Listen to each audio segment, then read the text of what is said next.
For good ideas and true innovation, you need human interaction, conflict, argument, and debate.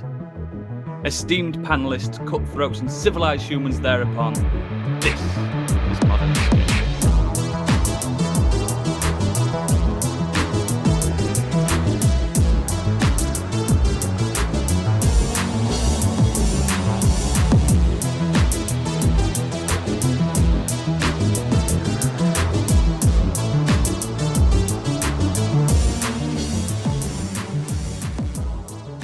Hello, my name is Sir Oodles Horngoblin III, and today I am joined by the Right Honourable Dr. Stig Competitus.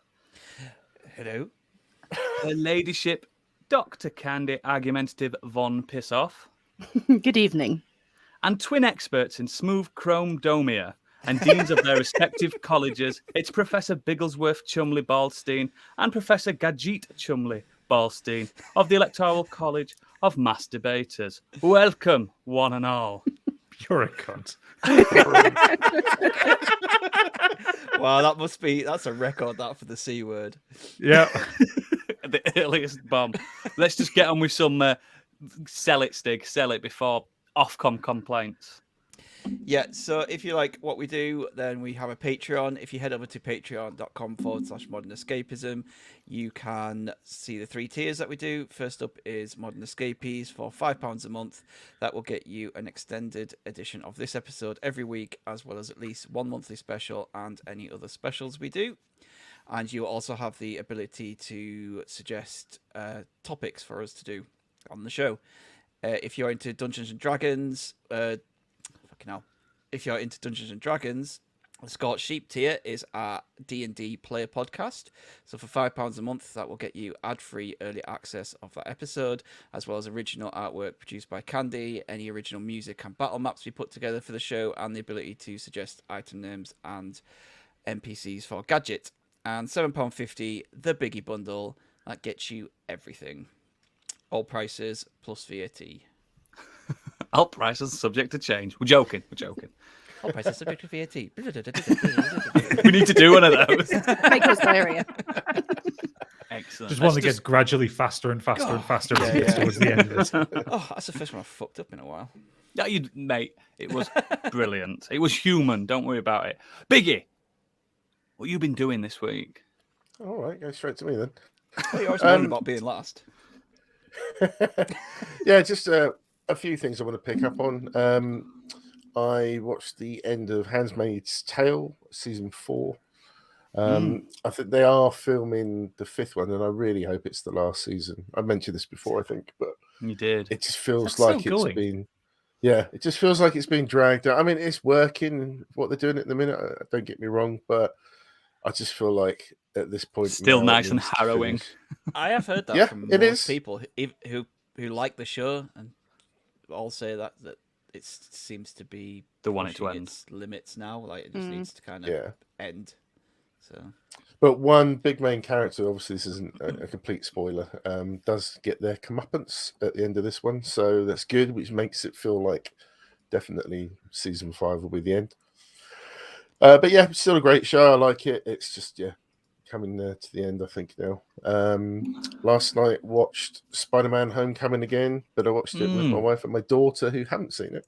Great film. And really enjoyed it. And it's weird because the rating, I think, is 12 plus, but apart from the odd bit of swearing and obviously the threat and violence that you would have in a sort of an action movie, And it no doesn't really spoilers. need to be a 12. It just seems, it just seems a bit weird that it's that high. But yeah, loved it. Really enjoyed watching it again. It's still really good. You can see for Tom Holland's first role and where he's got to in No Way Home, is it? Was that the last one? Yeah. Yeah, you can see how he's grown into that role, and I still think he was very good in Homecoming anyway. I thought he was really good as Peter Parker. Really enjoyed watching him in those scenes. Yeah, really cool movie. You haven't seen it, go and watch it. The last thing I wanted to very quickly talk about, because I haven't played it that much, but I did reinstall Cyberpunk. Oh, Because we've got a obviously- lot of people wanting to discuss that today. So that came out with the PS5 Xbox upgrade. It does look good. It it's certainly improved on a lot of things to a point. So I just started all fresh. Even picked a different plot line as well. So I went with the what was it? The street racer guy, Street whatever Kid. it was called. Street Kid. Nice. Street Kid. So I went with, You give off that air of a bit of a street kid, Biggie. So a massive improvement from playing the PS4 version on the PS5. You can really see the difference now. But I guess there's still some issues, and I haven't played it as much. I'm only pretty much done the sort of tutorial opening hour or so, and then I've now got the world to open up after I get to my digs. But I guess the rest of you guys can probably talk some more about it if you've played it longer than I have. If you have any thoughts, but More on that 14 months from launch to get to this point. Yeah, and it's still raw. Yeah, I'm still having some glitches and stuff. I'm probably maybe an hour or so ahead of you, Biggie, and it does look really nice. And the world is much more alive in terms of the NPCs and everything kind of wandering around and sort of banging into each other. I did witness a suicide as well, and I don't know if that was a bug or if it was intended. It was fairly disturbing. The NPCs have had enough. Yeah. The AI is self-aware. Nope. It's just too much. Again. But yeah, there's still a couple of glitches here and there, suicides or not. I had Jackie walking through I think the box actually attached itself to Jackie. He made a friend, and that was just sort of attached to his foot for a while. I did have to adjust a couple of the settings as well. Like the lens flare was a bit just too much. I thought J.J. Abrams had haunted my TV for a minute. But I do think it is an improvement. Performance or ray tracing? I am using ray tracing at the moment. I think the test is going to be when you're out in the open to see the difference. I'll probably, like I'm doing with Horizon Forbidden West, like I talk about that in a minute, but I'm sort of switching between both of them. I'm just seeing what I prefer, because it is nice to have it in 60 FPS for sure. It's nice and buttery smooth, but then you haven't got the Raymonds. But I think it is going to be an improvement, certainly on the PS4 version. I think you should continue then, Candy. What else have you been doing this week? Well, before I do continue with what I've been doing this week, I need to make a bit of a national address, I think. If you just bear with me. I have a speech prepared. Oh. Ladies, gentlemen, and variations thereupon. Last week, I ran a vehicle-based challenge for my colleagues here at Modern Escapism. While care and consideration was put into making this a fun game, the truth is I was very drunk the night before, and this may have affected my decisions whilst creating certain stat cards. This may have unintentionally negatively affected the Right Honourable Biggie. I claim full responsibility for this perceived slight, and I wish to formally apologise to Biggie and to those affected during this difficult time. A national helpline has been set up, and I wish to learn from this in the future. Thank you, everyone. Biggie, have you got a retort to that? Well, I am touched, but I think it's all come too late. My whole family has been affected with very sleepless nights and possibly led to some drug addiction. That daughter of yours, she's never going to be the same, is she? Very Mauritius crack. No, do you know what? It's all fun at the end of the day. We had a giggle. But yeah, I appreciate it being acknowledged. All that remains is we'll just hope that the listeners are back on your side, Candy, because you become the villain. I noticed this. I've been too scared to go back on Discord, I have to say. Honestly. This is what happens with Fallout. Like, obviously, you've not been with us from the start, but we've had many of these occasions happen. Trust me. Even my mum's mad with me. She was talking about it earlier to me. Yeah. They're always listening to that podcast, and them boys, they were getting a bit competitive. The biscuits. My mum's not actually from Somerset. I didn't know why she gave her that voice. Biscuitgate. Still, I don't think we've financially recovered from that. That's a perfectly good biscuit, right? And it won by a fair democratic vote. Sorry, that's just the way it goes. Just like that's the film, way the cookie crumbles. just like the game. So, actually, for a bit of breaking news as well, I thought I'd just mention that for when it's my next choice for the podcast theme topic, we are going to be discussing the best crisp debate. Oh, are you doing it? This is going to Biggie's taking the big one. That's huge. That's breaking news. All my week eating crisps. What's wrong with that? Because I can't eat salt at the moment. So. Maybe I can have Oh. them there in the night. I'll mute the mic, but just taste them as we go along. Just so Well, I if can the get 'em. schedule works out, it's not the crisp one for another month. So, got time, guys. We've got time. But yes, Candy, continue. Thanks for that address. The fans, listen, I shouldn't call them fans because I don't think they like us. The listeners It's only done like me. would appreciate that. Right, damage control done. So yeah, as I mentioned before, Horizon Forbidden West came out a couple of days ago, and it just Bit of a happened big to come game, out. this, isn't it? Oh, do you know what? I was lucky. Well, I wasn't really lucky because I thought my house was going to blow away, but it came out on the day that I had to shut the studio because of that horrible storm. But I did get a day off when I didn't have any power cuts. So yeah, so far so good. The world feels so much more alive. Like everything is moving, everything's interacting. It's also lush as well. You know, obviously it's kind of set in the wilds and everything. So there's no particular buildings. It's all literally just shrubberies and shit. For non-gamers, can you just explain what this is? So it's a open world RPG based in, I think it's about the year 3000, where Not much has changed, but Changed, I hear that they live underwater. Yeah. yeah. So there's been an apocalyptic event, and basically we've been set back, kind of like humanity has had. The world, in fact, has had a bit of a reboot. It's like post-apocalypse, isn't it?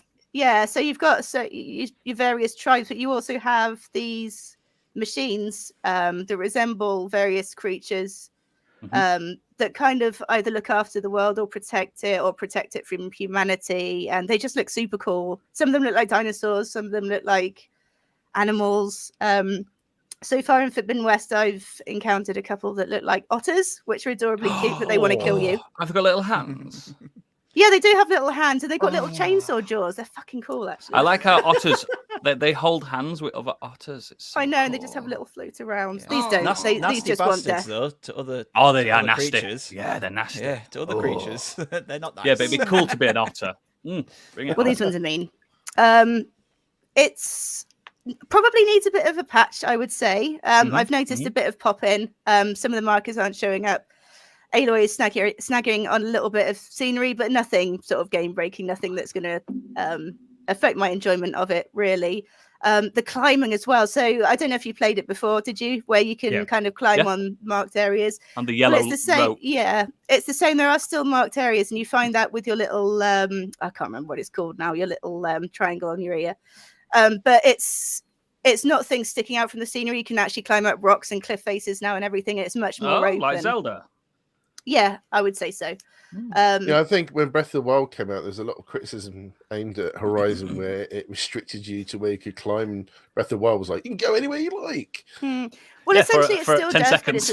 But essentially, it still does, but it's a lot more open. Is there a grappling hook? Because now after There is. Halo, if there's no grappling hook, then I'm Yeah, not in. I think grappling hook has become the new jump button for most Yeah, games. you can grapple in for fact- days. To Deathloop, with I was like, I literally pressed the grapple hook button. I was like, no, Not I there. can't do that on this game. Combat wise, it's as far as I've got, it's more of the same. So Yeah. the gameplay mechanics are kind of more of the same. So if you played it before, you'll get to grips with it quite quickly. I found it a bit of a tearjerker right from the get-go. Not because it's sad necessarily, but the music's so impactful. You know what I'm like with music. Because of the otters, isn't it? It's the otters. What if they say I'm acting like the otters? But it also reminds you of the yeah, if you get that Foo Fighters joke. Yeah, I do. But yeah, it reminds you of the ending of Zero Dawn, which I won't get into, obviously, but it does. I do think a it recap, ended and really that's- good.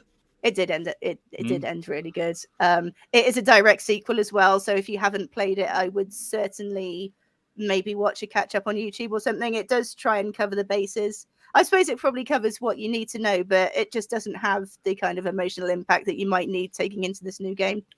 And I've got a bit of a feeling the story or the location might go in a direction which is not necessarily expected. I've got a theory, and I'll be interested to see if I'm proven right or not. And if I am, then people's minds are going to be slightly blown, I think. Without spoiling too much, does it do that thing on sequels to these open world games where you're stripped of all the things you collected on the last game? Yeah. Oh, Yeah, and for fuck's sake. It gives you a fairly superficial reason why as well, but She shit forgot. happens. She banged her head on a rock. Yeah, off it's gone. She's But already yeah, gone no, off to really the good. west and forgot a backpack. I hate that. But yeah, well, the temptation for me was to kind of mainline the story, but actually I'm just faffing around at the moment, doing all the side quests and everything. Like, especially because I really want to play Tiny Tina's Wonderland and Ghostwire Tokyo as well. So I do want to kind of get it out of the way so I can play these, but I just don't want to. The world's so nice. I just want to bumble around helping people find ingredients for their stew and stuff like that. But yeah. So I'll come back to. I'll do another Nexus once I've finished and kind of round it up a bit. But so far so good. I'm probably only maybe 6 hours in, I would say. I thought the first game was really quite a pretty game anyway. So I take it they've gone a few steps up with the new version as well because it's pretty Do they stunning. still look like first time round. dolls? Yeah, actually, the It's the kids character in it that models look are like a little aliens. bit weird. Yeah, they are a little bit. Well, actually, most of the NPCs aren't. But you've probably heard all the drama about Aloy. And I have to say, Yeah. her face I think she looks does look beautiful. She does look beautiful, but her face does look a little bit odd. Not in terms of I her like odd. attractiveness, but it's a little bit maybe wax figurey. So that is a little bit of a criticism, but it's not really anything to get your Did panties. you see the in a one twist on about. Twitter where someone kicked off about the fact that she had a beard? Yeah, So and then what? somebody replies to say, "You've obviously never been with them 5 foot of an actual woman."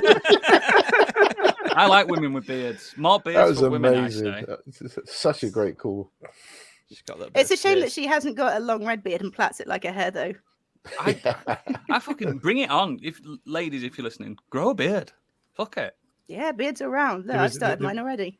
There was one really funny argument that got shut down pretty quickly on Reddit, which was it was on another screenshot of Aloy. It was like close to her, like she had like a hand against her face and that.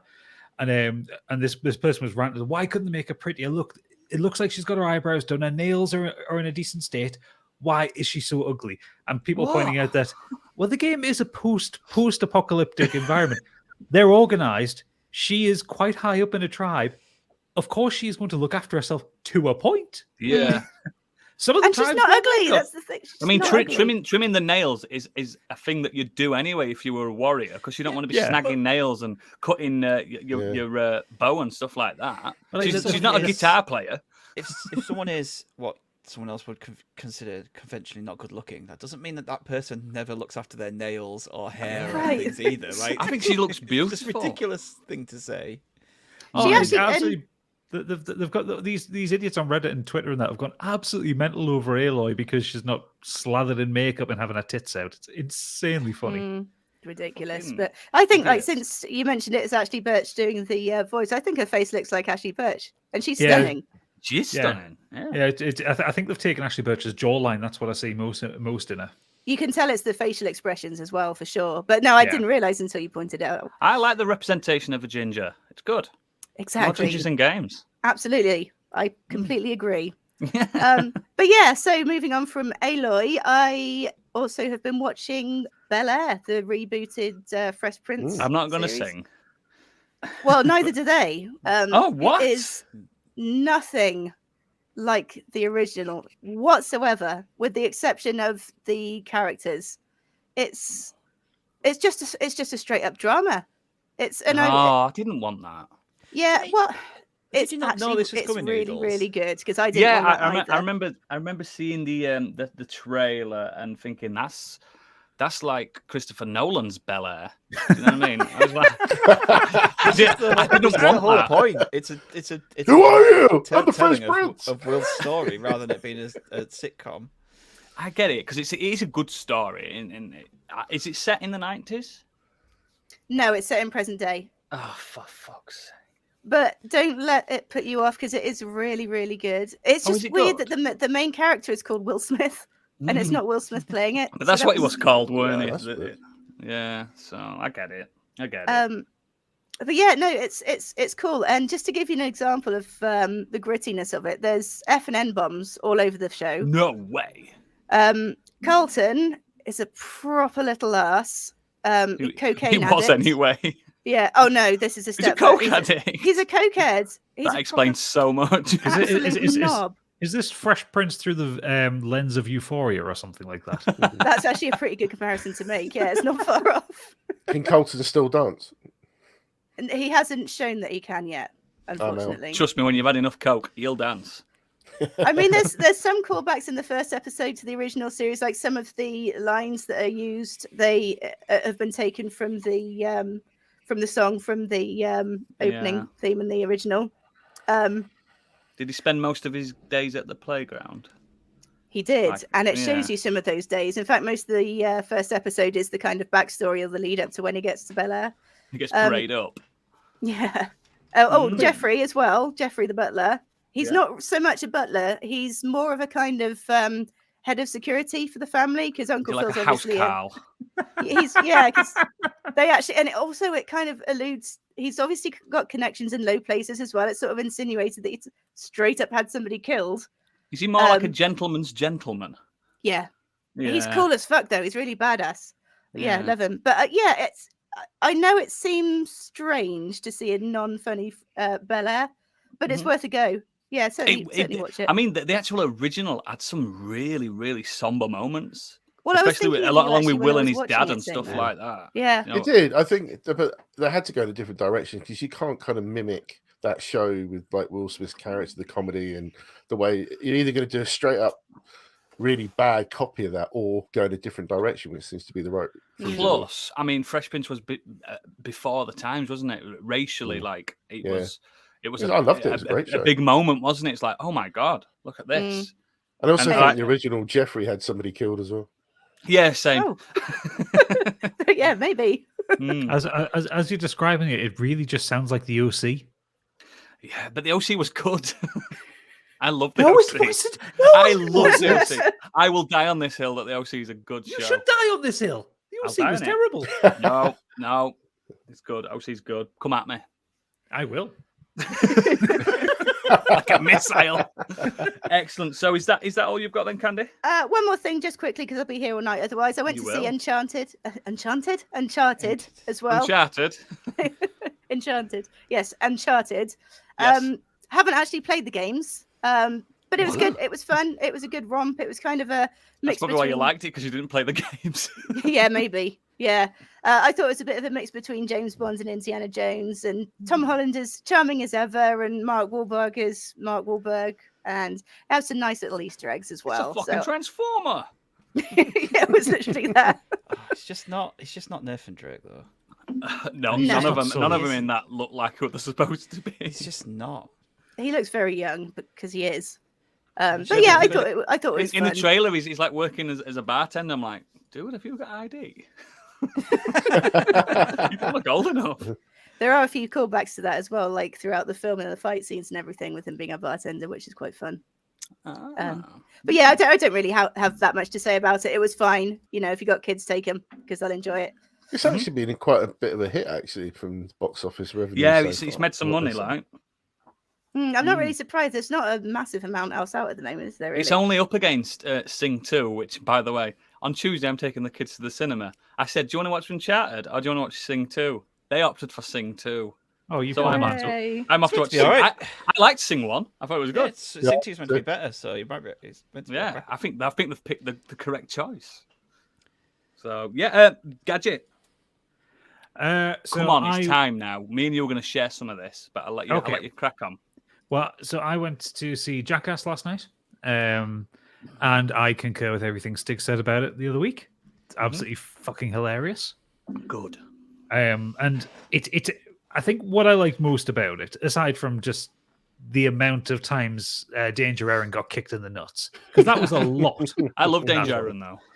Oh, They really abused him so much. They punished that poor lad. That poor lad should not have come back. He got a lot. Mortgages aren't cheap. Yeah, true. But yeah, apart from like the amount of times Danger Aaron gets hurt, what I love most about it is just like watching them as they, the whole thing with Jackass. They'll play out the prank, and then the camera will turn around at them all laughing at whatever's going on. Yep. You can see just how much genuine fun they're all having with it, Yeah. and it's like mates who haven't seen each other for a decade coming back together and having a real laugh, and it's just like, it's actually really lovely to see. And this- Good. This was quite a touching little moment at the end, like the dedication of Ryan Dunn. I quite liked as well. Yeah, he was a good with- kid, wasn't he? and just the kind of the way they do the credits, because like Stick said, that there's a lot of stuff which is callbacks to the original series, and like stuff that they do. Like there's some kind of redone stunts and there's some redone Is there a pranks. shopping trolley? No, there isn't a shopping trolley. 'Cause that's how. When I think of Jackass, I think of shopping trolley going down an hill. Well, that's the Yeah, that first was film, the but it's opening. not. I'm talking about like callbacks to the TV series. Oh, way back when. Oh, Yeah. way back stuff. Oh, right. Okay. And you get this really nice thing in the way they do the credits, because obviously they've already said this is the last Jackass thing they're doing. Yes. And the way the credits Till work, the they've got money like rolls in. they've got well, true, yeah. They've got stuff like from the original series, then kind of split screen with something that they've just done recently, and like kind of showing the comparisons. And it's just nice to see the move between the two. It's a nice nostalgic retrospective, I think, is the way to put it. Mm. Really watched not. one and- Really I not. watched It one was and such a better two. time to live. I went back and watched 1 and 2 the other week just because I did, mate. I you did. guys were talking about, and yeah, it hasn't aged well as I thought it would have done. There's some stuff in there that I think isn't Jackass that 2 is funny, incredible. it is definitely the better movie. I think it's a agree. masterpiece, number 2. The problem is with the older one yeah. is that the camera's such a shit. Like when Yeah, you watch the they're new one, the terrible. cameras are obviously 4K Oh, yeah. and brilliant and zoom in and slow mo and you see everything. Whereas if you Yeah. go back to watch Jackass, and I was like, it's like filmed on a potato. Yeah, there's quite a few, especially the bigger stunts, like ones where they've set up like, I don't know, like a huge water slide off a hill or something like that, and like they'll send people flying off it, and then they'll do the replay from the same camera, but where they can zoom right in and slow it down and stuff like that. And yeah, I also liked a lot of the new cast that they brought in. They were good, weren't they? They brought a woman in, and she took the pain like a boss. I mean, women do have a better pain threshold than men anyway. There was originally a woman as part of the team. Yes. And then yes. they were pretty much told Get rid that of her. because no one wants to see a woman Yeah, I do remember this that. kind of stuff. Ah. And now they've kind of turned it around and go, well, if women want to do this stuff, then fuck it, let them do it. And she does, and she gets involved. In my experience, women are harder than blokes. They just always have been. Well, the last that they have in this one, Rachel, she is hard. Like, Yeah. they put her through some. She's not in that many sketches in it, but the stuff that they put her through is really painful, and she's just sitting there taking it like a boss. Yeah. So yeah, it a really high recommendation. I agree with Stig. I think it's the best one they've done. Excellent. And it's just a really nice way to send off, nice send off for the kind of franchise or the concept. Because like I was talking with Pip about it in the car afterwards, and she was like saying, "Do you think they'll do a Jackass TV series again?" I said, "No, they won't. not a Like, chance. no one would air that." But it's a nice way to finish it, I think.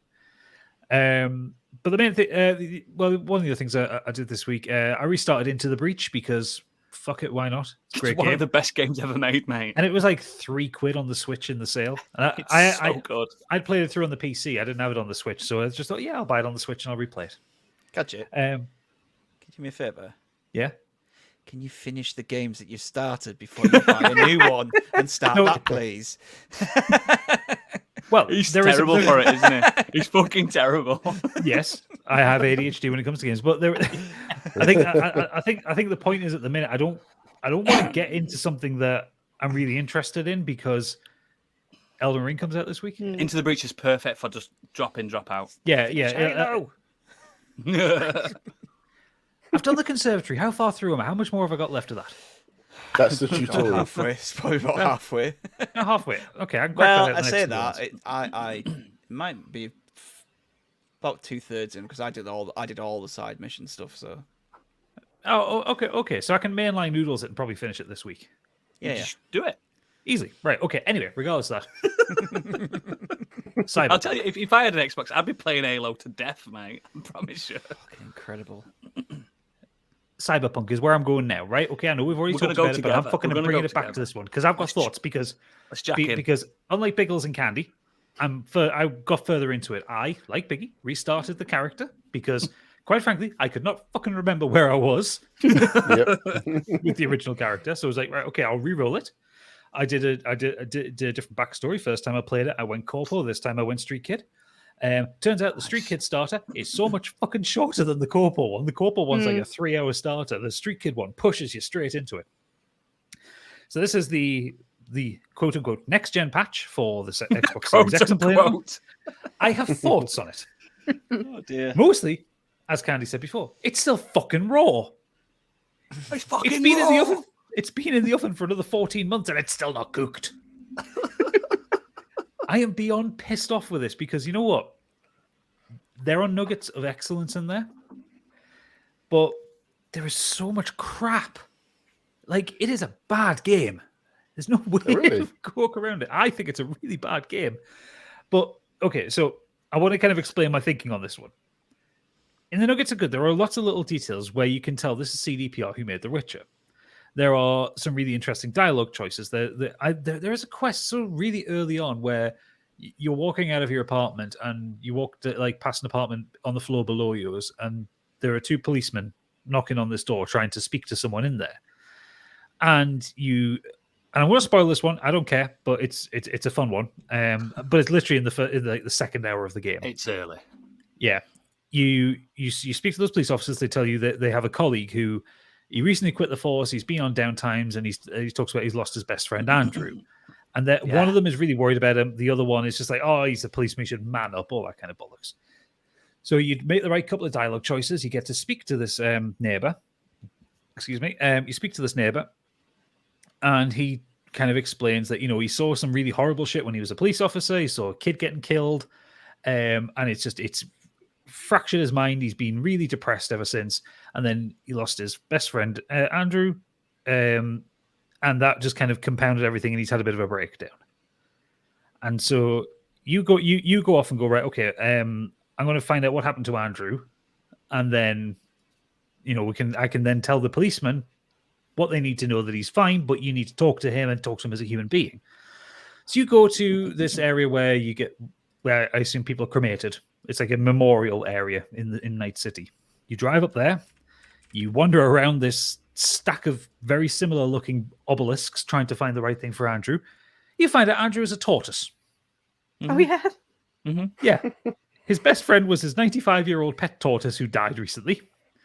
And so you go back and you talk to the police officer who was saying, oh, he should man up on that, and say, Andrew was his best friend, was the only person he could talk to, and he was a tortoise. And the guy says something along the lines of, what the fuck are you talking about? Don't take the piss out of us. And I say, how can he be that upset about a fucking tortoise? And it goes on like that. And basically you end up, if you pick the right dialogue choices, the two police officers understand the pain the guy's in, and they go and talk to him, and you help this person. That is like a Witcher level kind of side quest. You don't have to interact with it. It's just this little thing on the side that you can do. It takes about 20 minutes to go through, and it's brilliant. It's really well written. It's really well acted. None of the main quest is that well written and that well acted. None of it is. You have the whole kind of stupid contrivance of why Johnny Silverhand is in your head. Johnny Silverhand's dialogue is dreadful, delivered by Keanu Reeves. It's shocking. Who was wooden as fuck because he's playing Keanu Reeves. It's so bad. Much as I like Keanu Reeves, he's not Johnny Silverhand. He does not inspire as this kind of rock star terrorist. He does not come across as anyone who wants anything more than a fucking joint. It should have been played by Billy Idol. Billy Idol would have done it. Really Yeah, well. that would have been cool. It'd have been incredible. All the way playing through it. I mean, spoiler alert, guys. I finished the game this week. It should have been Billy Idol all the way from. I'm like, this should have been Billy Idol. I thought the guy from The Gallows. I can't remember his Frank name. Carter. Yeah, he would have done Frank Carter, yeah. Fuck yeah! Exactly. But the technical improvements, quote unquote, they'll put in there again that they put in. It runs at 60 frames a second. It's nice, and at 60 frames a second, you can just see how fucking empty Night City is. Mm-hmm. Yep. There is nothing in there. The game promised all this stuff like verticality, you go in and out of mega structures and all that kind of thing. There's none of it. You drive around on ground level all the time. The driving is like GTA fucking 4. Like every car you get into is a boat, effectively. I reckon God, it it's hasn't worse. got any better, has it, the driving? Nope. The NPCs still are bugged. Like, granted, I will say there is more of them this time. The streets aren't completely empty like they were before this patch, but they just walk into each other or walk through each other. There are still a load of fucking object clipping bugs. Like, I was doing a mission where there's a pretty intense firefight at the end, and I was really low on health, and I died because one of the enemies was able to walk through the cover I was hiding behind and shoot me in the head. That happened a lot to me, mate. I was so angry. Furious. There was the bug that I put into our Discord, which I thought was hilarious, which was in the during the prologue when you have to go into Kopeki Plaza and steal the thing. The whole thing is you're supposed to be going there incognito, and like they keep saying no weapons, and all that. And the Jackie's character model bugged, and he's walking with a weapon in each hand.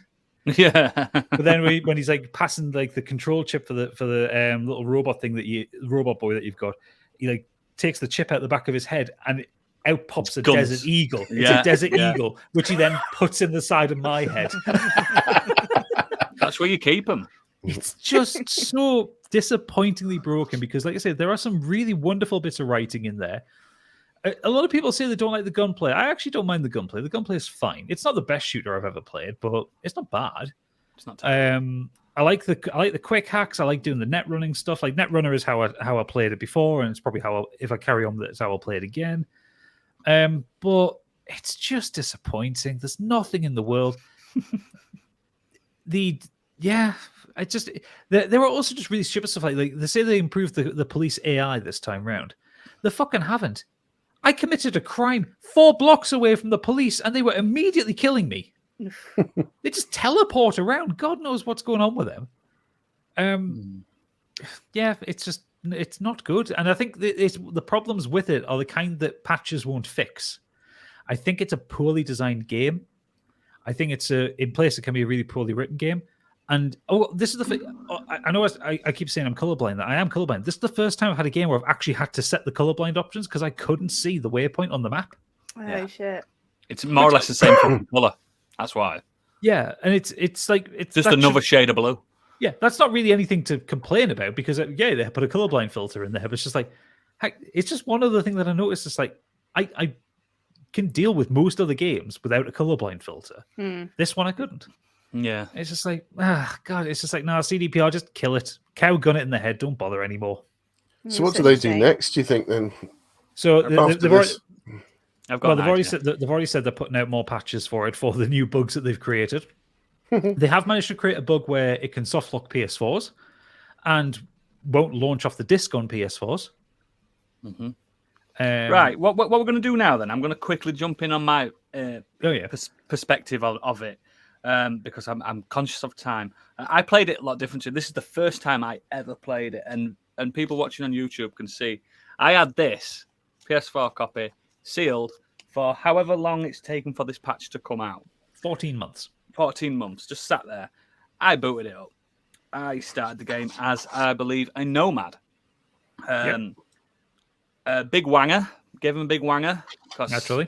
True to life. It got my hair and everything. And and I played the game mainline Oodles. I was a baddie all the way through. Every time I had an option to shoot someone that was speaking to me, I fucking shot them. And I finished the game in 17 hours. I didn't do a single side mission. I had the game on normal. There was one moment in the desert that was quite difficult, a bit of an ambush that the difficulty spike just went through. I wasn't collecting much. I wasn't rooting through bins. Like when I play games like Deus Ex, which Deus Ex, the original, is one of my favorite games of all time. I'm rooting through everything. Oh, yeah. And this, I just had no impetus to do it because I killed a boss. I got that boss's weapon. And that carried me on to the next boss. You know what I mean? Yeah. I think the story that they're trying to convey is quite good. It's nothing groundbreaking. It's not nowhere near as good as Witcher 3. It's not as good as Witcher 2. It's better than Witcher 1. That's not bad. But most things are. I just absolutely hate the Silverhand stuff. I feel like it was done at the last minute, if you get what I mean. Yeah, no, I get that. I just feel like all the incremental dialogue that he does. I mean, if you don't know, minor spoiler. I'm not going to tell you why, but Keanu Reeves is in this, and he talks to you throughout the game. For whatever reason, I'm not going to tell you why. And he's the worst thing in it. And you know my thoughts on Keanu Reeves. I don't think he's a great actor anyway. But, I mean, he looks fucking cool. And I put the alternative costume on him because I thought it looked better. He looks cool. I get what they're trying to do. And then it forces you to play as him in some parts. And I just could not give a fuck about his backstory. And that's such an integral part of the game. But Yeah, I think the game's all right. I like my favorite bits of the game is when you're in the surveillance and you're in the dance. What the dream dance? Brain is that what dance. it is? Brain dances. Brain dance. They're my favorite Yeah, things. they're cool. See, I didn't enjoy the brain dance quite so much. I like that. I felt like a cyber Sherlock Holmes, and I was searching for. I felt like I had agency in the world, and I'm a big fan of having agency in the world. Yeah, the one problem with the brain dances is they're very guided. Like you're not actually finding anything. It's giving you like shots on like on the I noticed tape head that where it after says that. where there is something to look at and what channel to be on. I And stuff noticed like that after the third one. I thought, hang on, this is linear. I'm not changing any stuff. I feel like it's like I played this doing Detroit Become Human. It's the same. Yeah, and I didn't notice that like anything I did. Like there's a scene where you go to a place it's like mirrored on little Haiti that's in Florida. Like there's a lot of Haitian people there, and it's quite like Caribbean, and it's got a good vibe. That's it. That part of the city. I mean, it's run down and the poor and stuff. And I thought, I'm gonna enjoy embedding here. It's over in seconds because I had the option to just shoot everybody and completely end that arc. I was like, how are they allowing me to do this? And it just boils down to, does it come anywhere close to what the game was supposed to be in the sense that when I don't know what it was played, supposed to be, though. when you played The Witcher 3 and your expectation is what a great game that was, how they did it. They announced Cyberpunk, everyone was well excited. It's like The Witcher in Cyberpunk, if they pull that off. But it's kind of like, it doesn't feel like any different to any other game. You know what it feels played to me before. like, Biggie? It feels like how I was duped with No Man's Sky when I bought it day one. I was absolutely duped. And No Man's Sky now is an incredible game. It's an incredible game, but that took 3 years. Do you know what I mean? To get to where it is now. They're on their 19th free update for No Man's Sky. I've been duped by this game because The Witcher 3 is one of my all-time favorite games ever. And if they start saying, "Oh, we're going to have some Cyberpunk DLC coming out," I can honestly say I'm not going to play it because I reviewed this on Twitter. I give it a 6 out of 10, and that's just for mainlining it. I don't even know what the side stories are. In Witcher 3, I didn't even get past the village until I'd done all the side stories because they were some of the better parts of the game.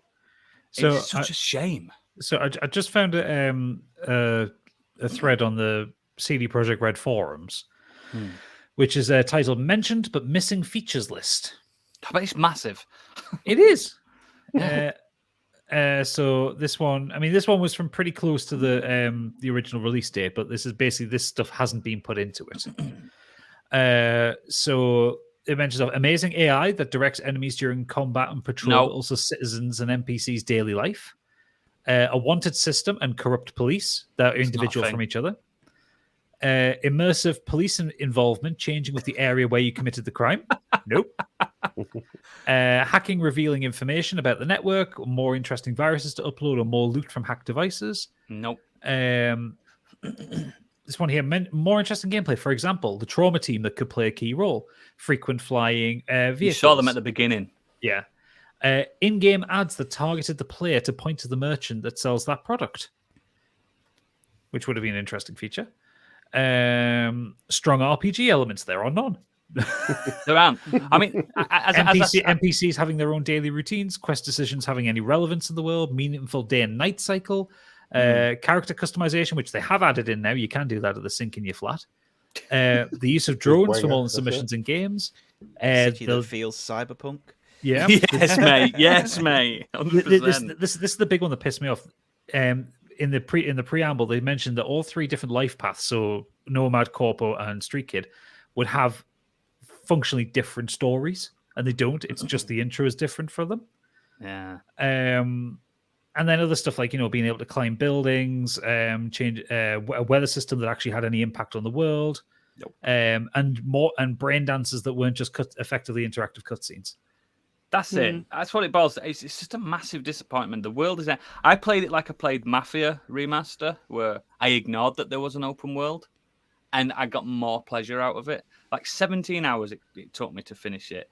The ending was satisfying. I mean, the only takeaway I've got from it is the intro before the actual Cyberpunk logo comes up, which is about an hour, 2 hours, is the best bit of the game. Yeah, it is. By a massive margin. That's so slick. It's so cool. Jackie's incredible. One of my favorite characters. And that ending is just that intro is just over so soon before it began. And then as the second that intro's over, it just turns into your phone's ringing constantly. You've got so many missions on the map. And I was just like, you know what? Fuck this. I'm mainlining this shit. And it got a 6 out of 10 for that. So, yeah, I kill it. Yeah, cowgun it. I don't want to bother the listeners anymore with that. I want to move on to a good thing I did watch this week. A film that I didn't even know existed, but it's from a few years ago called Central Intelligence. Have you ever seen it? Oh, yeah. The Rock and Kevin Hart. Yeah. This is one of the films that's made me smile so much recently ever. I was grinning all the way through it. Like, I love it when Dwayne Johnson is camp. He's brilliant at it. He is incredible at camp. He did it in Get Hard, didn't he? He is brilliant at being camp, but obviously super buff and strong. And Kevin Hart's, him and The Rock are one of the best double acts since Lethal Weapon, in my opinion. There's loads of really funny stuff from when they were doing the press tour for this one, because I think that was the first time they properly worked together. But they've been friends for years, and they just take the piss out of each other. Something wrong. The Rock calls him his son. Yeah. It's just one of those. I mean, the beginning bit, they had The Rock as a big, heavy set guy, and that CGI was appalling. Terrible, wasn't it? It works in the context of it. It's just an incredible film. But the main thing I want to talk about is a cyberpunk adventure that is really good, that I know Stig doesn't like, Astral Chain. Now, this is not a new game. Not like it. You got a bit fed up with it. Didn't get on with it. Didn't enjoy the mechanics of it at all. If you don't know what Astral Chain is, I think it is definitely exclusive to Switch, isn't it? Nintendo Switch. Yeah, it's only on Switch. It's basically, for people that don't know it, it's a cross between Devil May Cry, Blade Runner, and basically every anime that's ever existed. It's very weeby. I've had this game since launch, and I played an hour of it when it launched, and I just forgot about it. Have you ever done that when you bought something digitally and you just completely forgot about its existence? I booted it up this week. I finish my games. Yeah, I know. I booted it up this week. I booted it up this week, and my God, it sunk its teeth into me. If you like the investigation parts of, let's say, the Arkham games, the Batman games, where you go into a different perspective and you see how things happen, bullets, ricochet, and stuff like that, you'll love this game. If you like the combat from Bayonetta, you'll love this game. If you don't like anime, don't play this game because it is anime to fuck. I've been playing with the Japanese voiceover, and there's a lot of there's a lot of that, which I love. I'm all about that. I love it. But, sounds like my daily life. Yeah, you get to dress up your little dolls who you want to be, and everyone's gorgeous, everyone's stunning. There's boob physics, there's crotch physics. It's just everything I want out of a game, and I'm proper in love with it. And I started it after, like, while I was playing Cyberpunk. I was like, this is how you do a world, because there's some like quasi open world bits. The first hour of Astral Chain is a bit dull, and I get why I jumped off it last time, but the game opens up then, and you are basically a cyber police officer trying to solve crimes, but you've got Pokemon. Do you know what I mean? It's so good. It's a game by Platinum, and so if you've ever played a Platinum game, you know exactly where it's coming from. Right. Fucking weird is where it's coming from. Yeah, it's fucking weird, mate. And it's got existentialism, it's got religion, it's got science, it's got Deus Ex Machina and stuff like that. I just think it's an antithesis of what Cyberpunk wanted to be. It's so fucking. And this game's years older. I think it came out like 2017, 18. I'm not sure. Right. Came out when the Switch came out. 2019. Oh, a lot sooner than. But still, it's just sensational. I've not even finished it yet, but I'm like, I'm wanting to do the side stuff on this, and that's what I wanted Cyberpunk to do to me. But instead of boring the rest of the listeners, Stig's been waiting so patiently now for nearly 50 minutes. Stig, what have you been doing this week? It better be good. I have been playing what I can only describe as the Mario Kart killer. What? The Dark Souls of kart games. What? Garfield Kart Furious Racing. Oh, shit. Shit, mate. Shit. The big leagues. Yeah, no, we played some games on Friday night, and was it Saturday night? Last night, Saturday night, and Garfield Kart Furious Racing was on CD keys for like I've heard really good things about this game. 79p. So we bought it and played it, and it's so fucking unforgiving. I've heard this. The physics are terrible because when you bash into someone, you don't like any other racing game or kart game. You don't bounce off them and like anything. You just stop. Yeah, Like you hit something and you just stop, and it doesn't. You can't carry on that momentum to get yourself back on track and everything. You stop and say, "Fuck, I got reverse, set myself going, then go again." And other than that, though, there's a few of the weapons and that are really annoying. Like there's one that puts everyone to sleep. And what it does is there a lasagna gun? Yeah, there's lasagna. The lasagna makes you go faster, and then pies are like like red shells and green shells. Is there a blue shell? Not really. There is like an alien that you shoot forward, and if you go through it, it kind of zaps you or something. But there's nothing that targets first place. It's just really good fun. Like, but it was who's your main? I see you as an Opie kind of guy. No, I played as Garfield. Garfield. That's it. Odie. You played as Garfield, yeah. I played as Of course you Garfield. did. Of course you did. I'm having Garfield, lads, else I'm not playing. Well, there can't be many characters to choose from. There's There's not loads. many There's that egg. there's about chicken? 7 or 8, I think, and there's some unlockables as well. What's his name? John? Is he called John? Yeah, Yeah, exactly. You got His Odie, girlfriend, I John, think. Garfield. There's a cat that looks like it's stoned. There's Nermal. Nermal. I have no idea. We bought this game because it was 79p. Do you not know the lore of Garfield? We had a good couple of hours No, having a laugh clearly on this not. game. The music's terrible. The sound effects are terrible. You can't play it on a Monday. But yeah, we still had a good time on it. But yeah, I really want to put Garfield on as pod art now, but I'm sure you've got something else to No. discuss. The other thing I did this week was I watched The Tragedy of Macbeth. Mate. Is a Joel Cohen film. It is a retelling of Shakespeare's Macbeth. It stars Denzel Washington, Frances McDormand, Brendan Gleeson, Harry Melling, Corey Hawkins. All kinds of people are in this film. What a cast.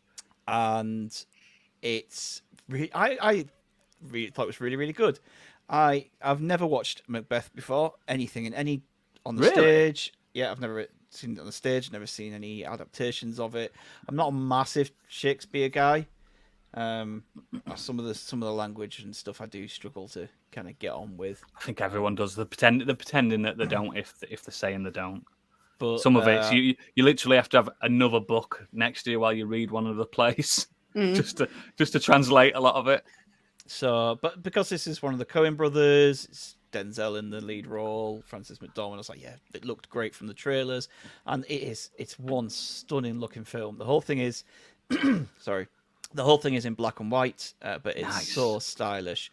Like the set pieces and the cinematography is absolutely stunning, and the way that he's done the Three Witches is really inventive, really well done. I thought that was, it's brilliant the way he does the Witches. Yeah.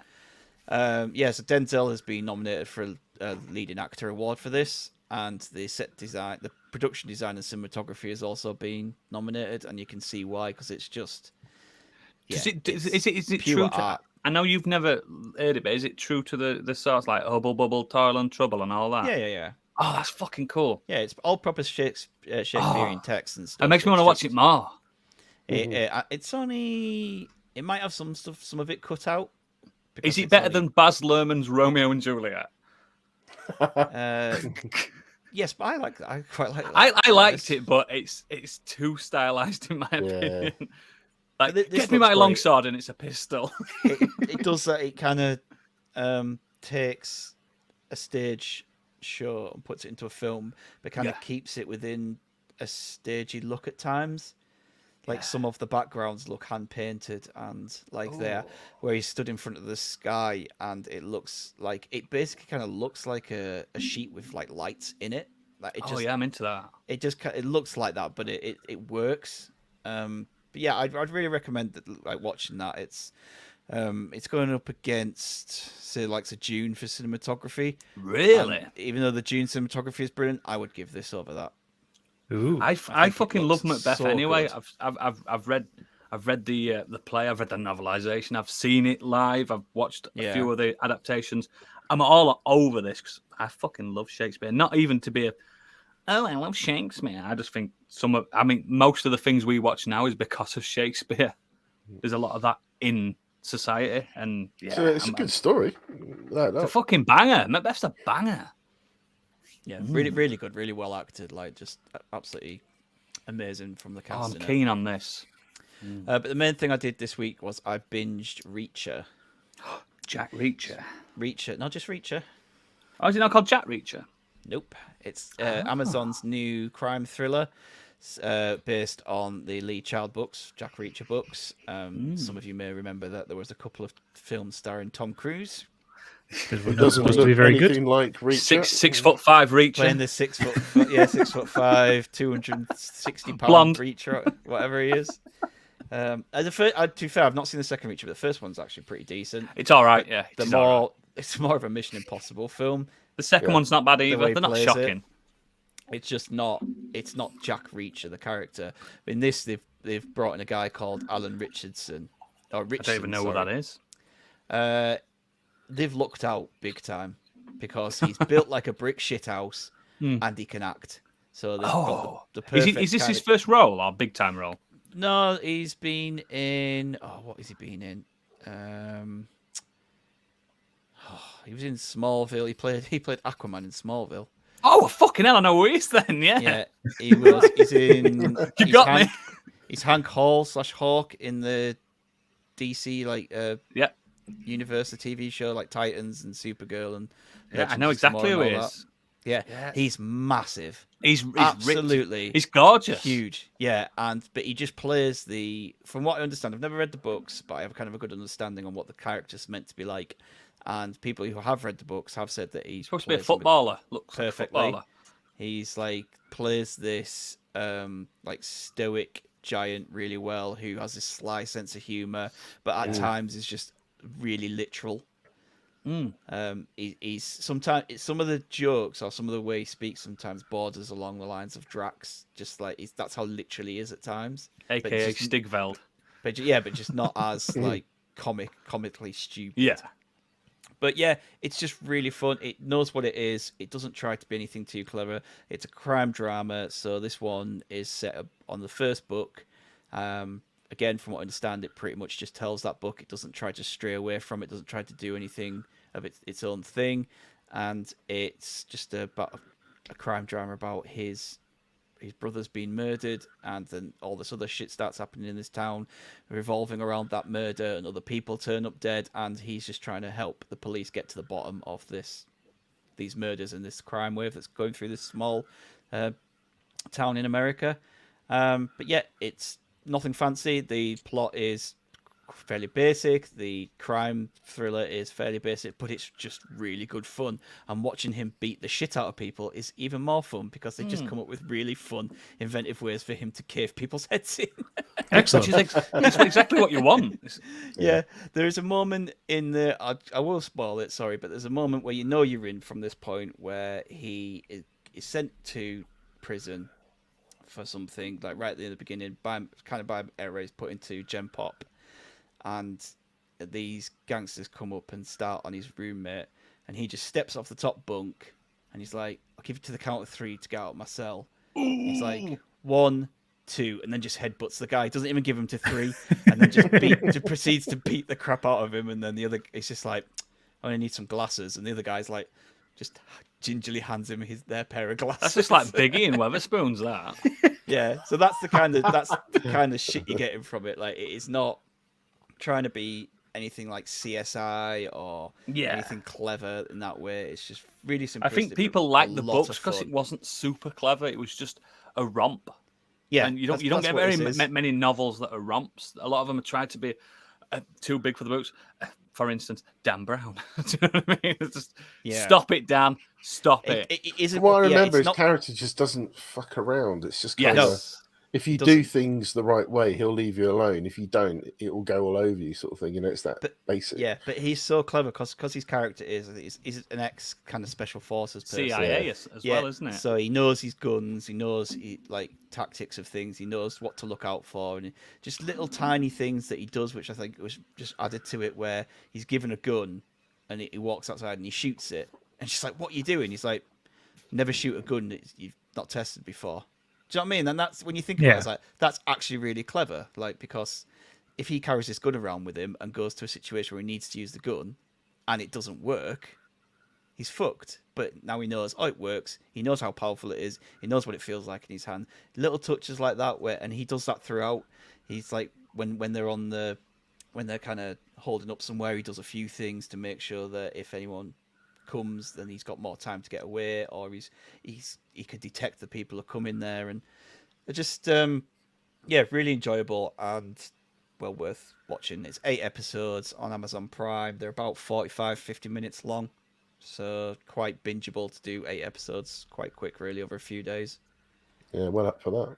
Yeah, but I think it's been renewed for a second series, which is really good. And just like the books, these are all kind of self-contained stories. So don't be looking to hang on to any of the characters within this series other than Jack Reacher. He will move on. Series 2 will start, and it'll be a completely set of new people and characters that will be revolving around. It's good because I am on the lookout for a new show because I feel like I've exhausted. I mean, there is a show I'm currently watching that I'm going to do a Nexus on eventually.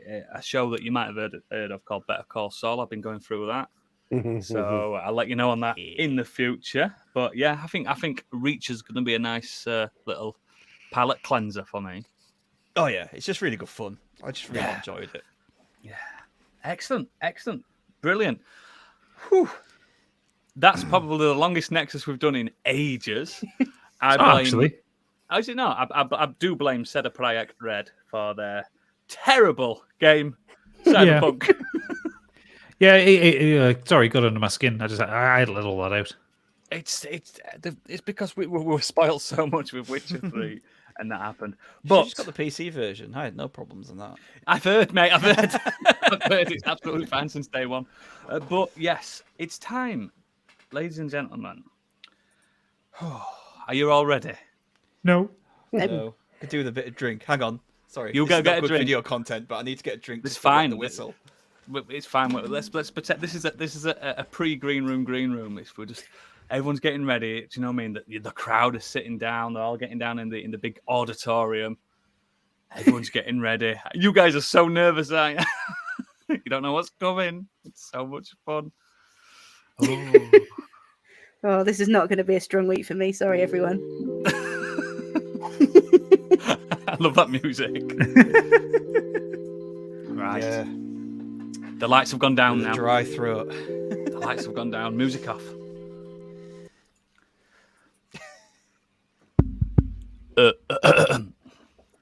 Ladies, gentlemen, members of the foreign press, esteemed guests and diplomats, welcome to the Great British Debate Off. So, for the listener, I like to say the listener because I feel like there's one. For the listener, we're going to do a debate and I'm running the show. I am the master of ceremonies. How this works is I'm going to randomly split these four, which way? These four into teams of 2, and I'm going to randomly pick a debate from my Miss America random debate generator. However, I've edited the topics to what they'd probably be able to debate. So first things first, I need to organize you into teams. Are you fucking ready? Sorry, whoever it is. Right. So team A is going to be Biggie and Candy. Yay! We got this. We got this. She went, oh. After last week's We feud, this got could be this. interesting. So obviously, Team B is Stig and Gadget and do you guys understand what you're going to be doing? You're not going to. For the listener, I have not prepped them at all. They don't know what debates are coming at all. So this is a debate on the fly. Don't even know what a debate is. One team is going to be pro, whatever the topic is. The other team is going to be con, against it. So let's start with my random generator. Come on, Biggie, let's hold hands. So You have to reach both up. teams will be discussing Sonic the Hedgehog is cooler than Mario. Discuss. It's the first debate.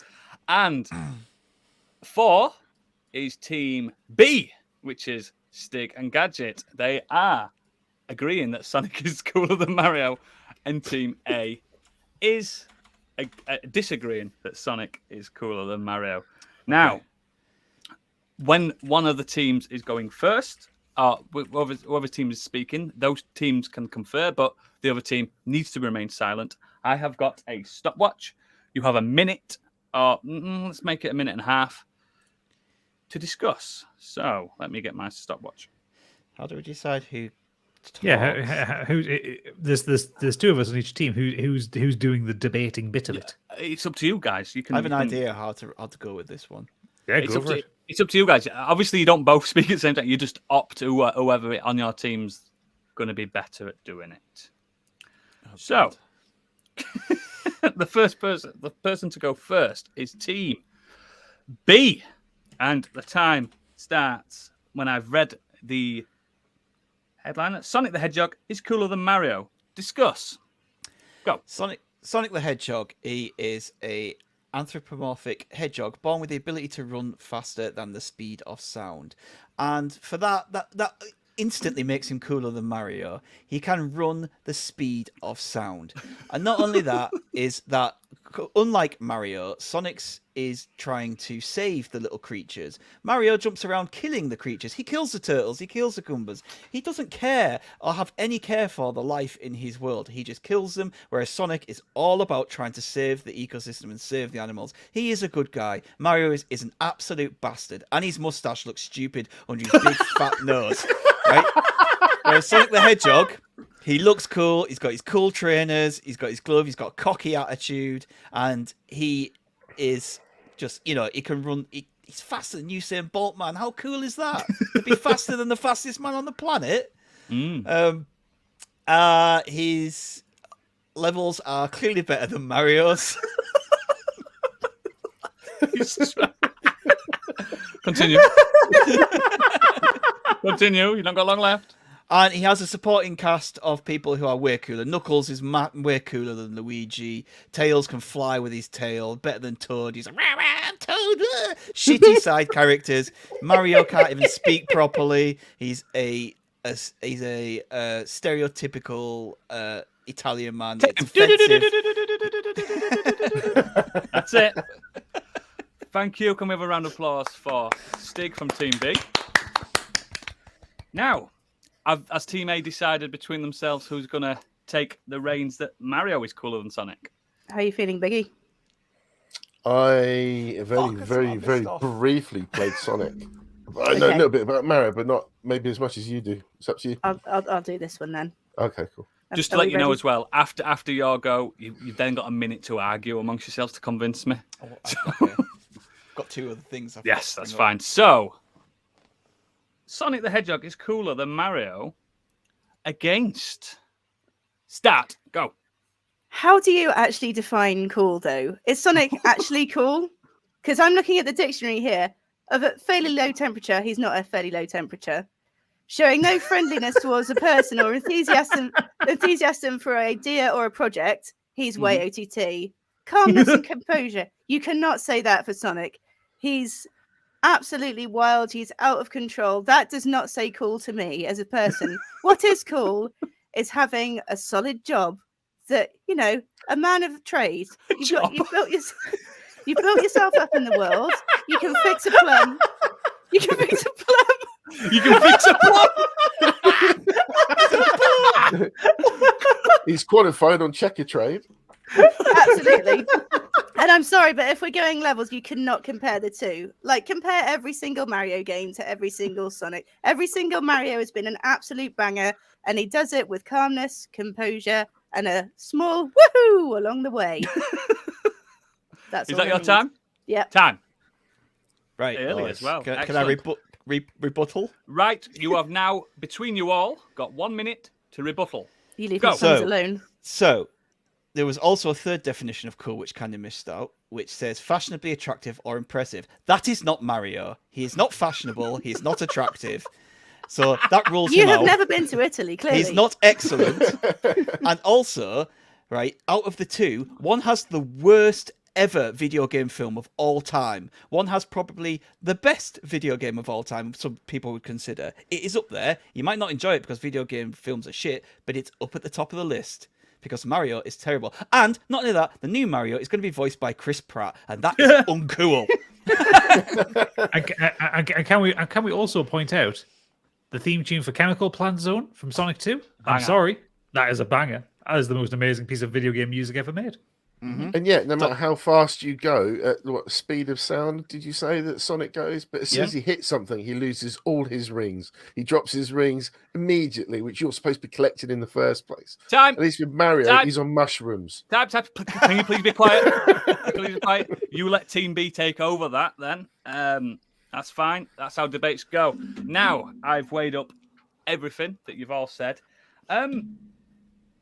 Now, I wasn't asking who had the better game at all. I was asking who was cooler, or the debate was asking who was cooler.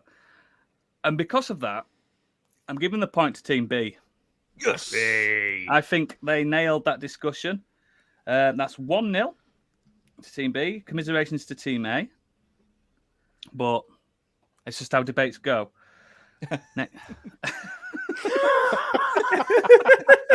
So You trying to think of some cool line there? Like, So whoever did another stipulation, whoever did the debate last doesn't do the debate next. So you might have shot your sense in the foot there. I So don't know. I think you did pretty well there. I think fucking Stig, you pulled it out. That competitive streak and you just went, gotta go fast. Don't get me wrong, Team A, you had an exceptional. I mean, do you want to name your teams if you want? It's up to you. Are you happy just Team A and B? Yeah. Something to be the northern hard bastards versus the southern softies. No, we're not going to get into that. Team A and B, people know. So the next is the listener. Some of these debates are from our listeners. We don't have a listener correspondence this week. They've been sending some debates. The first one from the listeners, randomly chosen. Let me see what it is. Look at me with technology, pressing buttons. We've got He's not doing it. Adam Golightly, Android versus iOS. So, how I'm going to put this is Android is better than iOS. That's how the debate's going to go. And for Android is Team B. Oh, fuck's sake. Against Android is Team A. And the first to go is going to be Team B. So, you know the rules. Team B, you are for Android. Customization. And your time of 1 minute and 30 seconds starts now. So Android is fucking brilliant. I absolutely love Android. You see, one of the things. To be fair, I had genuinely not taking the piss. I had one of the first Android phones. I had the T-Mobile G1, and it was brilliant Great at the phone. time because at the time you had the iPhone had just come out, and it was expensive and shite and couldn't do 3G. Whereas this phone could do 3G, but you also had this kind of all the nerds were making really cool things for it, and it's just built up in this wonderful open source fashion since. I will admit there are some Android phones that kind of don't do the business because you get some companies that go on top of it and kind of break it. Like Samsung tend to break things with their own software, but when you get to the core Android, like the Pixel series of phones, they're absolutely brilliant. Core Android is so beautiful to use. It is really slim. It is really simple. You get a lot of freedom with it. You can sideload apps into it. You don't have to jailbreak it, unlike the iPhone. The manufacturers are starting to build better phones for it as well. So like the Google Pixel 6 is a beautiful phone. Like if I didn't have an iPhone, I would have one of those myself. The the range of kind of add-ons and stuff is exemplary. It is really simple if you want to get into building your own apps for it. It's based on, I think it's based on JavaScript. So, if you know just a little bit of a scripting language, you can get in there. You can start building some apps. Also, just naturally cheaper than iPhones. Yes. And anything with an Android on there tends to be able to you tend to be able to buy it for much, much cheaper than you can get an iPhone. And Time. yes, nothing else. Well done. That was a great debate for a man that has an iPhone. Because I it's know, I did all I right. know for a fact that me and Biggie have the same phone as well, and they're both. Yeah, I dropped Apple years ago. This is just how the debate goes. And now, Team A, which I believe it's Biggles with iOS, Android is better than iOS against, and your time starts now. Well, iOS was pretty much the original smartphone. It does everything you need it to do. You need a joke, you can turn around to Siri and go, Siri, who let the dogs out? And she'll go, who. I mean, I can listen to that all day. It's brilliant. Every device looks as good as each other. They all link together with tablets, with people still use iPods. It was an amazing bit of tech. People still use iOS has all the apps. You don't get viruses. It's just solid.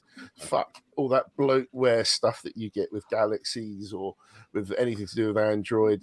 If you want to look like the connoisseur of smartphones, you get an iPhone. You don't want any of that Android cheap shit.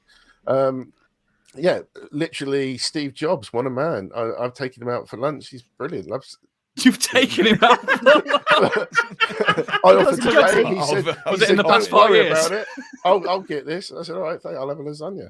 But yeah, it was just iPhones. They're the best. Is that you done? Yeah, that's me, mate. Time. Right, Team A, you're not using your time allotted perfectly, but Sometimes you Right. don't need to.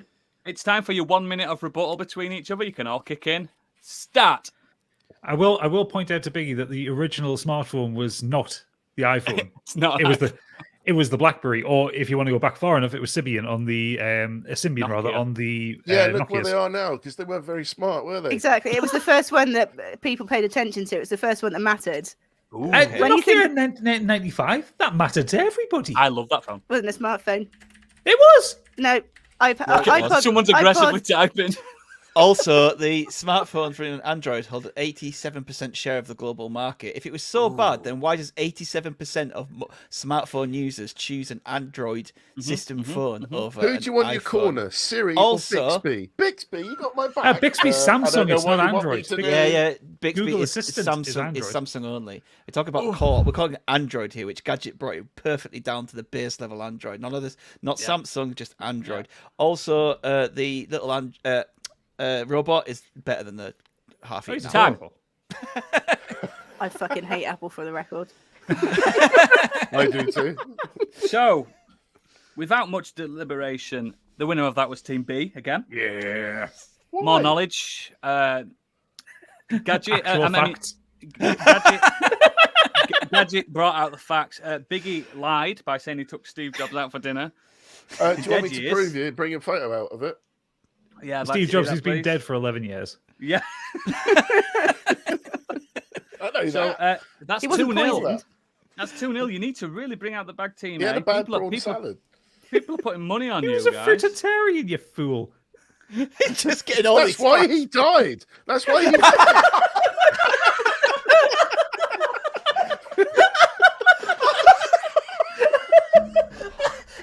Back to the plums. I suppose we've got a socials clip now. Oh fuck me! I knew this would be a riot. You're a fucking genius. Whoa. Right, we're going to go on to not a user submitted one. Random, let's go. Should be a quick one. This one is... This one's called Eggs Are Crap. Discuss. Eggs are crap. Eggs are crap. Discuss. And against eggs are Team B. You guys are against eggs. And 4 eggs are Team A. And we're going to start with Team A. And your time, 4 eggs. So eggs are crap, but you're pro eggs. Start now. Eggs are literally the most versatile food that you can possibly think of. You've got cream eggs, you've got mini eggs, you've got Easter eggs. Sad with that. But most importantly, you've got the humble chicken's egg. You can scramble them, you can fry them. I can't do this. It goes within a sandwich.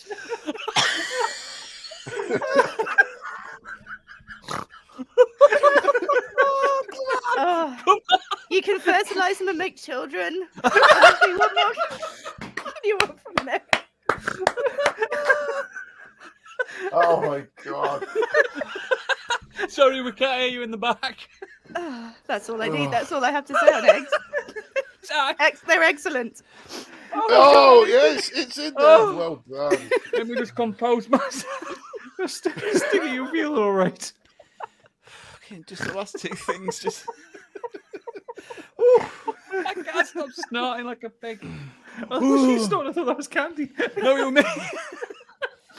Right, let me compose myself. I need to be professional in this auditorium. Right, so eggs are crap. Starts. Stig, go. eggs are crap because they are a low-density lipoprotein cholesterol, which is a bad cholesterol, which is transported from the liver to the arteries and body tissues. And contrary to belief, they are bad for you unless all you're going to eat is the whites. On top of that, they come from chickens, and chickens are really mistreated in battery hens and other egg industries. So not only are you contributing to the torture of beautiful chickens just to get your McMuffin sandwich, you are also making your body worse by giving yourself high cholesterol. Not only that, is that they make your fat smell really bad. God, that's a bonus. Is That's that all it? I've got. Yeah. Time. Oh my god. I'm giving the point to Team A Yeah. because I was howling. Which is it? Which is Rubbish. it? But eggs, very versatile. You've got cream eggs. That is not a good debate. You haven't given us a chance to bloody talk Sorry. back. Sorry, yeah. There's no point there. No, Doesn't you matter, can does change me. You can change my mind. You've got a rebuttal.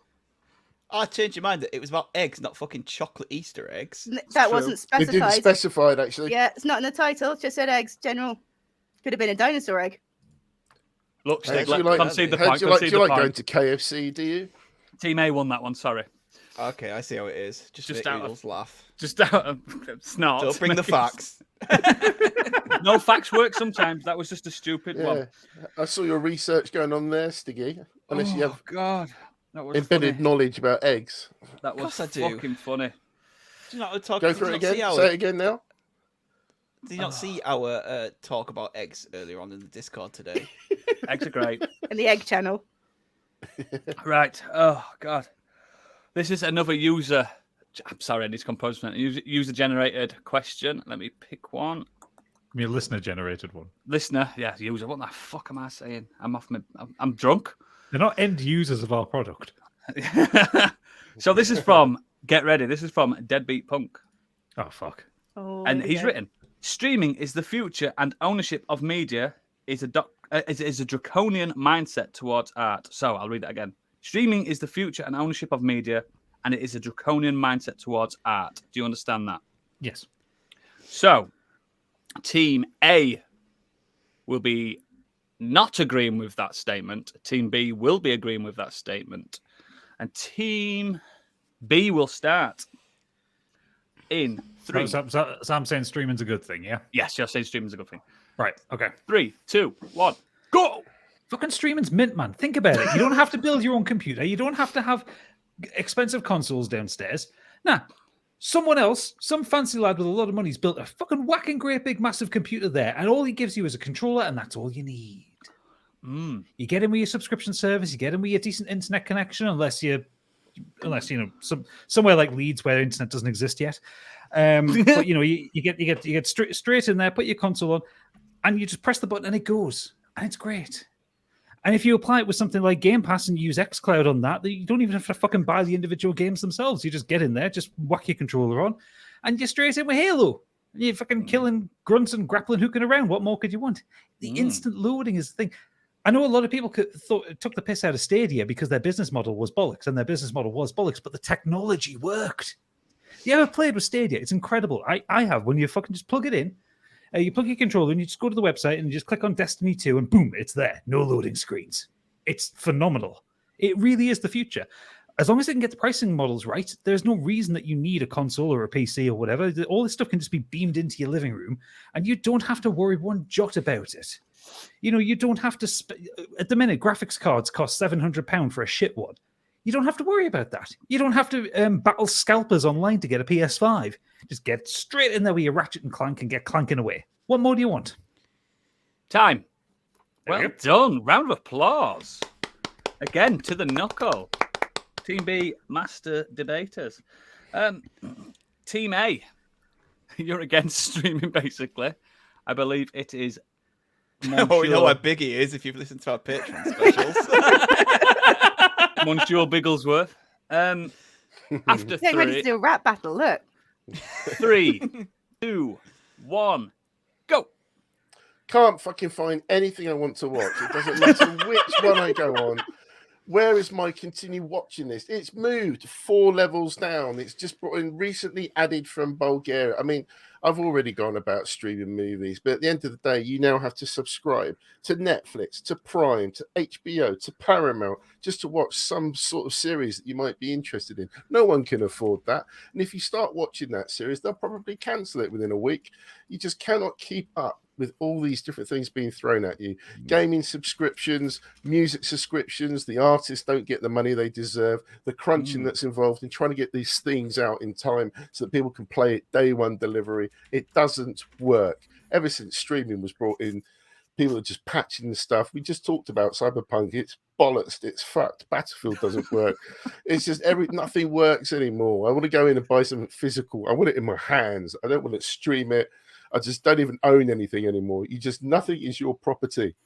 It's all about streaming. It's all based on, have you got enough gigabytes to download it? Do you get capped? Have you got enough data? It's rubbish. Streaming up your ass. Time? Yeah? It's calling it time. Right, it is your 1 minute of rebuttal between all of you, and go. Biggie, did you understand the question? I don't think he did. I didn't. Because you brought up one, why streaming is bad. Fair enough. You didn't actually explain why it's better to own things, and also you brought up like Battlefield and Cyberpunk, which aren't being streamed to you, which you both own physical copies for. I don't. Digital. I'd also like to point out that you brought up the subscription model. So for the price of a Netflix and a Game Pass subscription, that would mean you could only buy 27 Blu-rays with that. And there's a lot more content there's a lot more content than 27 Bluerays or probably about 14 games on those services. What's that behind your shelf? What's that on your shelf behind you, mate? They're books. Yeah, they're books. Yeah, they're books. And they're The also streaming DVDs model, though, that is I the bought gateway to before hell, though. streaming became about. It's the gateway to hell. Literally, everything's going to be streamed. You're going to have streaming cards soon, and then you'll not own anything, and then anything can be taken away from you. Time. I'd be stupid if I didn't give the point to Team B on that one. Because even though they didn't know the topic was coming, well researched, they got it was literally the first episode we did of this podcast. Yes, I was thinking that. We did. I can never understand what anything. To be behind me, Biggie, yeah, they are anyway. DVDs and Blu-rays, but I haven't bought a single one. Even though I've been collecting MCU and Disney and all that, since they came out on streaming, I just haven't bothered buying them. Yeah, I think streaming is not draconian. I'm not against streaming. I like it. I believe there is a market for both. Yeah, but you've got to pretend. on that debate, you've got to pretend. On that debate, Team B are 4-1 now. So come on, Team A. 3-1. 3-1. We've only done 4, haven't we? Sorry, 3-1. Yeah, I've written it down. I've even got it written down 3-1. What's wrong with me? Oh, God. Right, we're going to go for a non-listener one. Right, let's go. Let's go. God. This debate is entitled Technology Follows the Porn Industry, not Porn Follows the Technology Industry. And What? do you understand what okay. I'm saying? I understand it, but that's not a debate. That's an objective fact. Okay, then. Pick another The one. debate is, does technology follow the porn industry? Is that better? Yeah. And Team A will be for that statement, and Team B will be against. And we will start with Team B. I generally don't have anything for this. I'm conceding because I have no idea what the fuck this is. So Candy can go for it. Like I don't have anything for it. What the fuck does that even mean? Technology doesn't follow the porn industry. Technology follows every fucking industry. Do you want to start? That's just Do you- stupid. you No, want to that's it. start? I'm not doing it because I don't know what I'm doing. You can concede if you want. Can I tag in? You can tag in, I'll absolutely. tag in then because Yeah, I of have course no you idea can. what the fuck I'm meant Of to course you can. say here. Let's start now. So it is a myth that people think that technology follows the porn industry. The porn industry has not existed as long as technology has existed. So let's get that one out of there to start with. VHS and Betamax is the big one that they always argue about. In the porn industry went for VHS, that meant the world went for VHS. No, it didn't. It was Sony had better marketing on VHS, which is why VHS became a thing. In the same way that CDs became a thing. In the same way that DVDs became a thing over fucking laser discs. It all depends on who has the better marketing. It's not a case of like, yeah, people buy a lot of porn, fine, fantastic, whatever. But it's not a case of that whatever the porn industry adopts that the technology follows. It's not a simple case. That is just massively underselling the amount of money that goes into marketing these things. Like, I'll go back to VHS. VHS took off because the big studios were owned by Sony, which meant Sony put the good films out on VHS. Which meant people bought VHS machines. It's dead simple. Sony came out with the PlayStation 3 with a Blu-ray player in it. Sony Studios pushing films onto Blu-ray. What films got pushed onto HD DVD? Does anybody remember? No. Because that wasn't what Sony was pushing. Technology goes the way the person with the most money or the best marketing goes for it. The people who can get the most exciting things to come to that form of technology or that form of medium. Time. Man, glad you understood the question because I didn't. Well done, then. Yeah, you can swap between your teams. I don't know if I stressed that. Sorry about that. Literally would have been just gone. I've nothing because I don't watch porn. Did not understand that at all. Don't even know what prawn is. Sorry. So Being stupid. it's all right, mate. It's a shrimp piggy. Team A, are you ready? I believe it's Candy. Yes. She's ready. 3, 2, 1, go. Technology follows the porn industry. Back in the days of cave paintings, you found yourself porn, moved on to the magazines, and let me take you back to a time of mobile phones. When they first released big old bricks, and then they got smaller and smaller and smaller until YouTube came along, RedTube came along, X-Hamster came along, and suddenly those screens started getting bigger and bigger and bigger so you could take your porn on the go. Technology very much followed porn in that sense. And now what have we got? 3D porn. That's all we need. Is that all you have? That's all we're doing. That's all I need. Time. Although I'm wondering if maybe we're going to get like 4D porn and we get splashovision. Oh, right. You now have 1 minute of rebuttal starting now. I understand this a bit more now. Go on, Steve, go for it. Okay, that's very good points, Candy. But also, it's not just as Gadget pointed out. It's not the porn industry that drove that. It's everything else. You even said in your own argument, YouTube came around first. People wanted to watch YouTube and other videos on it, and then porn latched onto that. And they said, "Oh, we can do this because other people have developed this software and developed this stuff for us." That happened after. It didn't happen because the porn industry wanted it to happen. They just copied people. But what are you watching late at night in bed? Are you watching Pingu? Or are you Not porn, watching? because my wife just lies next to me. Not Didn't reaching Sony around. announce that most people that subscribe to Pornhub is through the PlayStation? That was officially confirmed by Sony. You got facts to prove that? Yeah. Go online, check it out. No, people watching on console. Yeah. Not people watching in general. Was Yeah. not that was the reason Load up your Blu-ray won PS3 to over have a wank. Time. Load up your PS3 to have a wank. Like that. Tough one, that. Was it? No. Team B gets another point. Why? I'm just trying to humour Team A. Because we had an argument. Facts. That was a tough one. I'm sorry that I couldn't do that. That was fine. a had a debate I found fucking on mind blank. I the was just like, I top don't know 10 what the fuck to debates. say, yeah. I website. challenge anyone to debate Gadget. He's too intelligent for great, this isn't he? world. He's great, isn't he? Should have been Gadget versus the rest of us. Right. Next one is one I've put in, and it's going to be Lad Bible is the zenith of culture and journalism. Discuss. Oh, no. And for this is Team B. And against this is Team A. And we're going to start with Team A. So I believe it's I'll do it. Biggie, who probably Yeah, you the can do only this person one here for a that- stick. You're the closest thing to a lad on this team. Come on, Biggie, you got this. So after, Not really. are you ready, Biggie? No, 3, go on. 2, 1, go. Oh, Lad Bible. Yeah, here's another funny video. Somebody punching somebody, some fight kicking off outside a football game. Oh, here's some made up video, some prank played on somebody. Oh, here's a funny cat having a shit in a banana or something. I don't know. There's some bizarre, boring videos. Something Nothing linked to even makes sense. Yeah, nothing makes sense anymore. I don't believe any of the videos that you see. They're all made up pranks for people hoping to get views. It's become view culture. It's all about the numbers. Lad Bible's just another one of those websites where you can find funny shit on that's available everywhere else. The same videos get posted up on the internet. Your Twitter timeline gets covered with the same kind of funny pranks that aren't even funny anymore. I hate Lad Bible. Up your ass. Are Always you end with ending it that. there? Yeah. Excellent. You guys have not used your time a lot at all so far. So, Lad Bible is the zenith of culture and journalism. Team B, start now.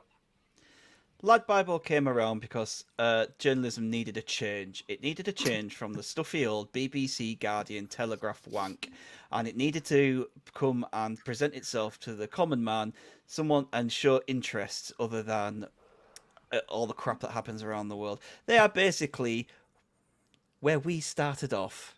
We don't cover things that the real world covers, and neither do they. They cover the fun stuff, the things that people want to know about. And not only that, they've progressed that out into Unilad and Sports Bible. And along the way, over the last 10 years, they've won various awards for digital entrepreneurships and journalist awards. So they are actually seen as serious journalism, but while also having a fun time while doing it and presenting the fun things in life. Biggie's moaning about oh, let's watch a shit video. Let's look at this shit video. We all look at them. That's what TikTok is. But they're like the founder of this. And they bring that kind of stuff to the masses. And they've just gone from strength to strength. And I love their journalism. I love reading their articles. I read them for the articles, nothing else. They have articles. I don't think Biggie knows what Lad Bible is. Are you ending it there? Yeah. Excellent, excellent. You've got 1 minute of rebuttal, guys. Starting 3, 2, 1, go. You can't say Lad Bible was the first publication to advertise itself to the common man. You had Viz, you had Kerrang, and they've been going for 30 odd years. Lad Bible was not the first. It may have been the first online. Yeah, version Kerrang to do focuses it. on music and stuff, and a certain type of music, though. But the Lad It doesn't Bible matter. was- It's still, well, so yeah, but so does Lad Bible because you've got the sort of offshoots of it. But I Yeah, mean, you it's can't Nook say magazine. that it was the first publication to advertise, be for the common man, or it No, suddenly it was- changes it's up one of the media first. and everything. It's one of the ones And that that's a fact. Lad Bible's Facebook page has over 2 million likes because it appeals to the common person. People like the fun aspect of it. They wanted something different from the BBC or from the Guardian. It's got commoners going on there. That's why. Mark Zuckerberg has over 2 million likes, and no one likes him. I like that. Yeah, but I like that's that. not. Yes, Not yes, to do with yes, Lad Bible. but Mark Zuckerberg doesn't provide us with videos of drunk people getting arrested in nightclubs. Time. Yet. Can you be quiet, please, once I've said time? You could almost say that. That's because of Mark Zuckerberg. a tough one because I hate Lad Bible, and I know Stig does. I said, did you need a shower after that, Stig? That was. I'm sorry, Team A, but that was so convincing. Fuck off. He's done it again. He's done it again. That's 5-1 to